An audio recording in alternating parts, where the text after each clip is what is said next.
Hey guys, Dylan here, Mecha Warehouse here, and today I'm so excited to talk to all of you about my favorite line of model kits, Hexa gear.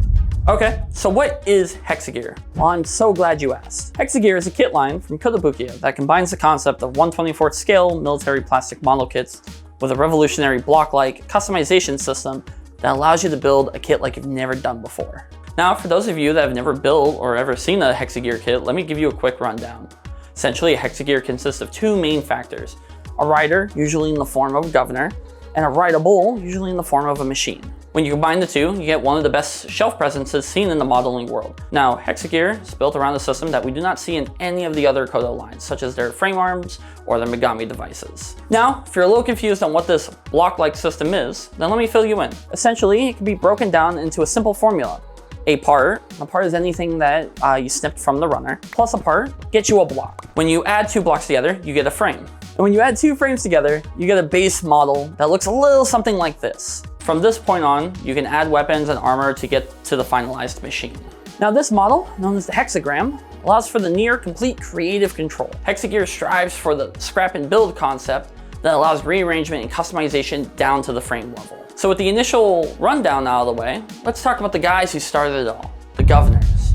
Now these are 1/24th scale little dudes that bring a lot of customization and possibility with them. One of my favorite things about the governors is that there are three different versions of governors. The normal soldiers, which are the classic 1/24th riders, the super soldiers, like the Parapon and Bump Up Expander, and then them in their power suits, which turns the average governor into a much larger and more tankier soldier. But as cool as the governors are, their number one responsibility in the Hexa gear line is to sit atop of other kits.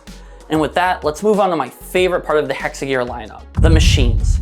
Now, I've built a plethora of machines over the years, with some of my personal favorites being the Vthor, Agni Rage, and Lord of Zoetek. But what makes these machines so special, especially when comparing them to other popular mech models, you can really see the initial building blocks of the hexagram model take place. Take for instance, with the Vthor, you can see all the white pieces of the armor that can easily be removed and replaced with other bits of armor from say the Agni Rage, Lord of Zoetek, Voltrex, and all those other really big Hexa gear machines. But apart from their customization system, they also have a great shelf presence to them, as well as great possibility in some of the kits.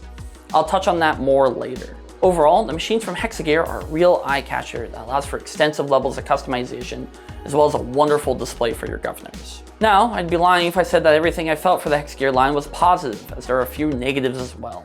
For the pros of the line, it's a very unique IP that entails unique builds and building experiences. The large builds also give you a great bang for your buck in terms of plastic in the box. Not to mention, the smaller scale riders make for great posing and pictures to show off your builds to all your friends, family, and exclusive Discord servers run by your favorite model kit providers. But with all of the positives comes a few negatives, with the biggest being the high price point for governors. If you go to the Mecha Warehouse website, you'll notice that governors are roughly $20+, which if you compare that to the amount of plastic you're getting, it's not the best deal out there. Another negative with the governors is that the wrist joints on a lot of them are super weak. Typically it's instead of 2 bits being together, it's the hand with a ball joint already.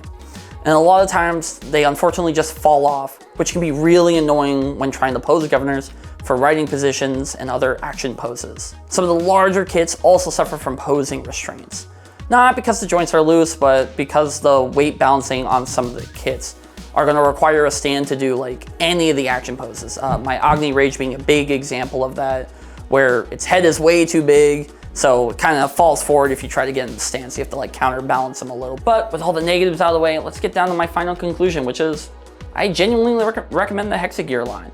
It's a new IP that tries to do new things in the model kit space that aren't just being done anywhere else. In a hobby being dominated by mecha and anime girls, I find it refreshing to build something that doesn't fall into those categories. If you happen to see a Hexa gear go on sale, or you feel like you just need a palette cleanser from what you normally build, please give the Hexa gear line a try. I'm sure you won't be disappointed. But that brings me to the end of this video. If you enjoyed this, please hit the like button and leave a comment, as it helps out the channel, and maybe check out the previous video from the series where Patrick talked about Mecha Musume. We just might make more of these in the future.